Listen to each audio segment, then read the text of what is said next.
a few weeks ago indicate in a letter that they wrote to Deputy Speaker Mike Johnson that as soon as their shutdown was over, they wanted to address the Affordable Care Act tax credits.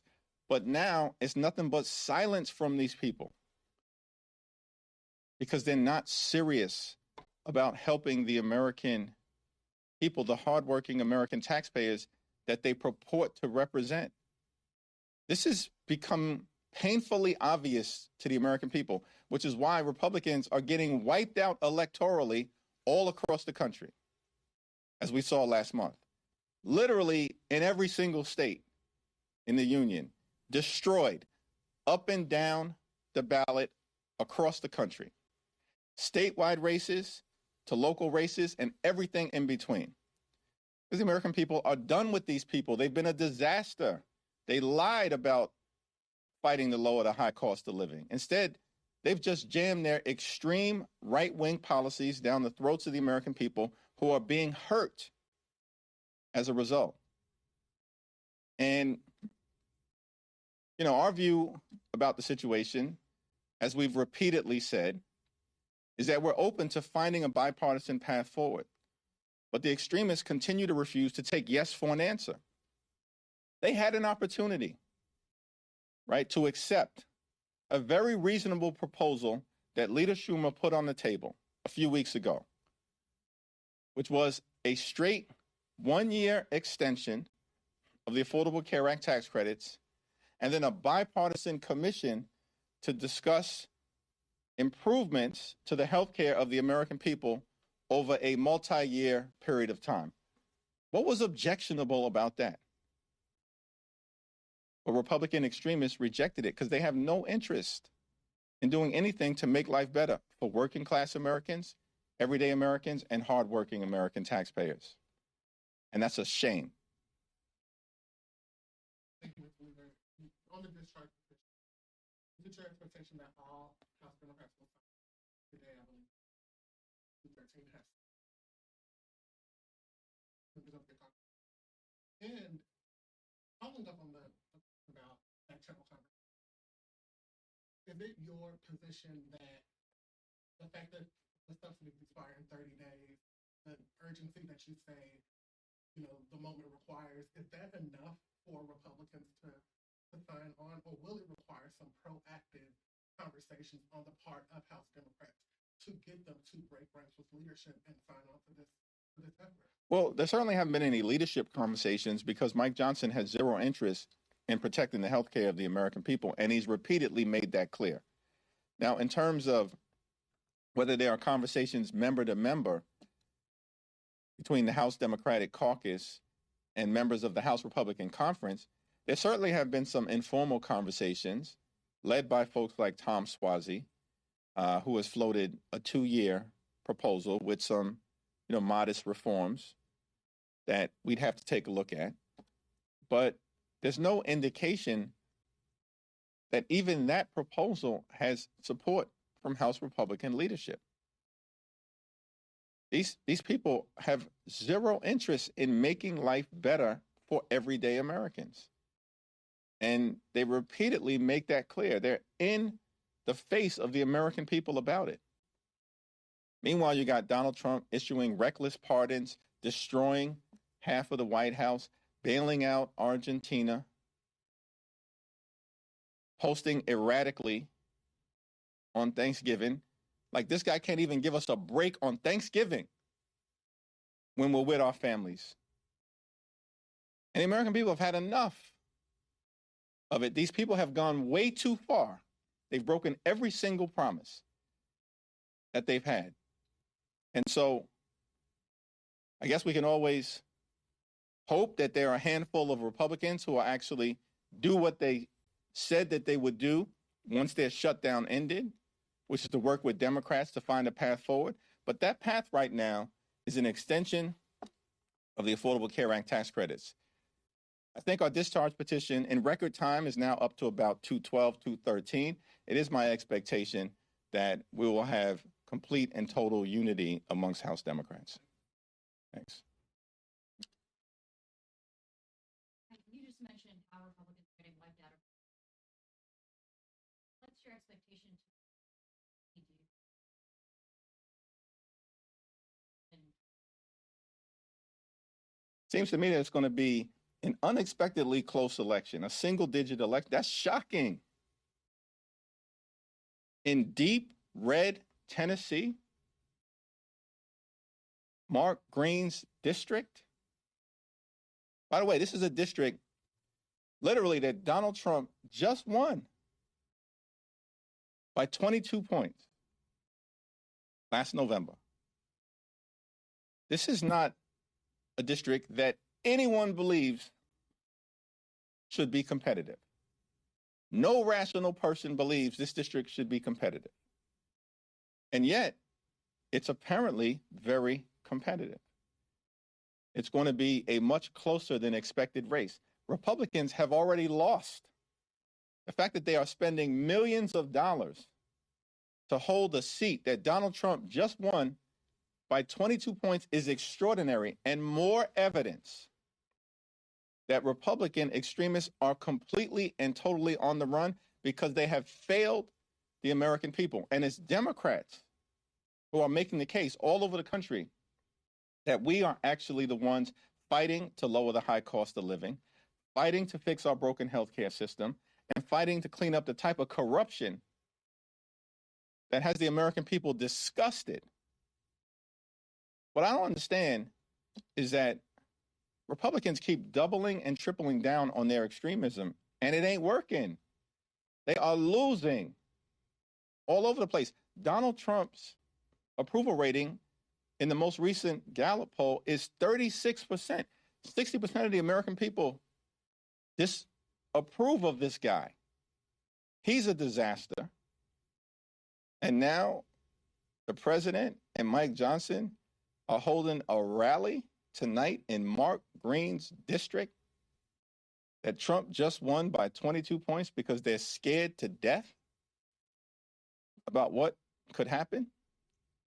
If these people, these extremists, were actually rational, instead of doubling and tripling down on their extremism, continuing to lie to the American people, why don't they just change direction and actually partner with Democrats to solve problems on behalf of the American people?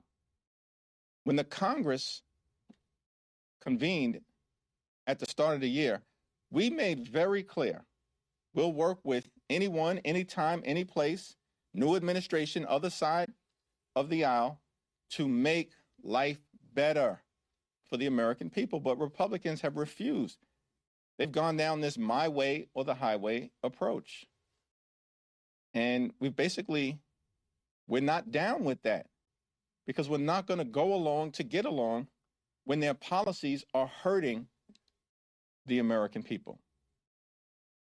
Peter, I wanted to talk to you a little bit about Trump's immigration plan to ban third world citizens. I mean, America, a lot of them are trying to come here to be able to make a better life, and have your thoughts. Yeah, our view is that, one, of course, we support the notion of having strong border security. No one ever disputes that. We have a broken immigration system. We need to fix it, but it should be fixed in a comprehensive and bipartisan way. But at the same period of time, we are going to stand up for law-abiding immigrant families and communities who have been under assault by Donald Trump and the so-called Secretary of Homeland Security. They're a disgrace. We're going to stand up for dreamers. We're going to stand up for farm workers and for farmers who have been crushed by Donald Trump's extreme policies. And in this country, it shouldn't be that complicated, that we are both a nation anchored in the rule of law and a nation of immigrants, a gorgeous mosaic of people from all across the world. It's why we're the envy of the world, because that is one of the ingredients in American exceptionalism. And the American people actually don't want us to lose it, which is why even Donald Trump's immigration policies right now are deeply unpopular and underwater. White House is denying that Secretary Hegseth had anything to double tap strikes on the alleged Venezuelan drug boat in the Caribbean. A, do you believe that? And B, if he or any other administration officials are found to have been culpable for any war crimes, do you think that Democrats will take any legislative action against them? The White House is lying, but that's no surprise because they lie for a living, and the American people know it. It's my understanding that Pete Hegseth, the so-called Secretary of Defense, was absolutely involved. I think he may have even recently acknowledged that because the facts are incapable of being disputed.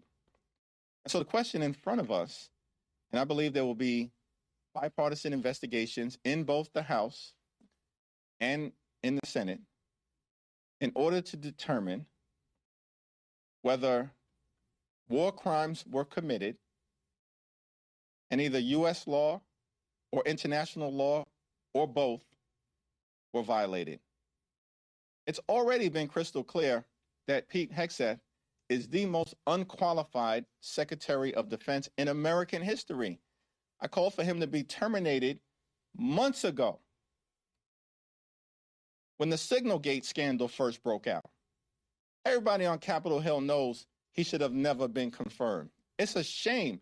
It's because these Senate Republicans, just like House Republicans, are nothing more than puppets for Donald Trump's extreme policies. That's why they put Pete Hegseth into that position when they knew he was woefully unqualified. And now we have real evidence that extrajudicial killings are taking place. That's the stain on America's leadership in the free world, which is why our international standing is plummeting. And of course, the standing of the Republican Party is a complete and total disaster here in the United States of America.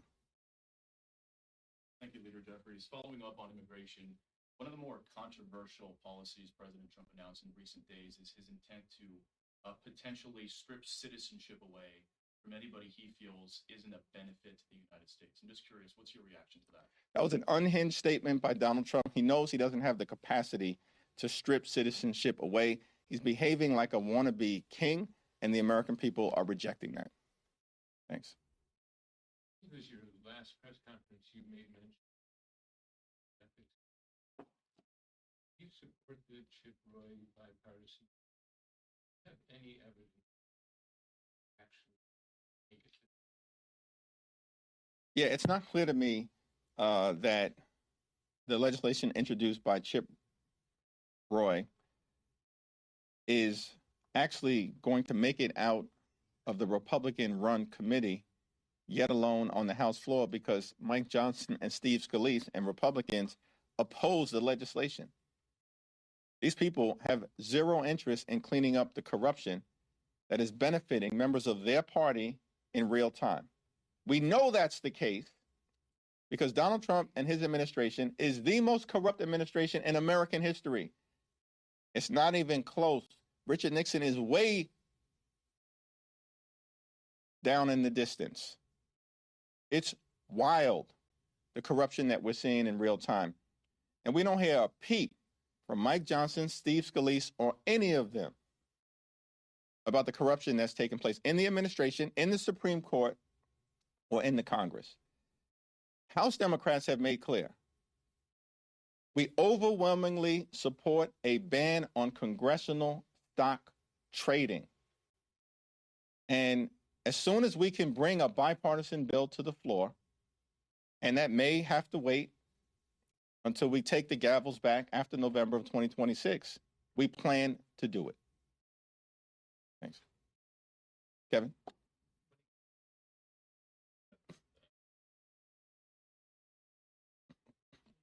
Talk about the bipartisan. Are you confident that the public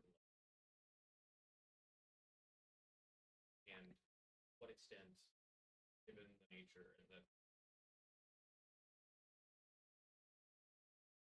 Well, Republicans will never allow articles of impeachment to be brought to the floor of the House of Representatives. And we know that's the case because Donald Trump will order them not to do it.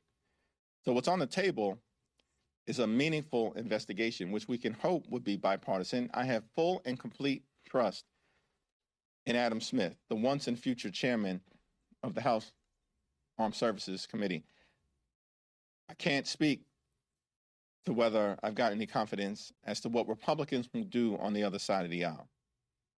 The one thing that should be clear to all of these Republican extremists and sycophants and the people who are either actively involved in corruption, violating the law, engaged in extrajudicial activity, is that the statute of limitations for any crimes being committed now are 5 years. It will extend well beyond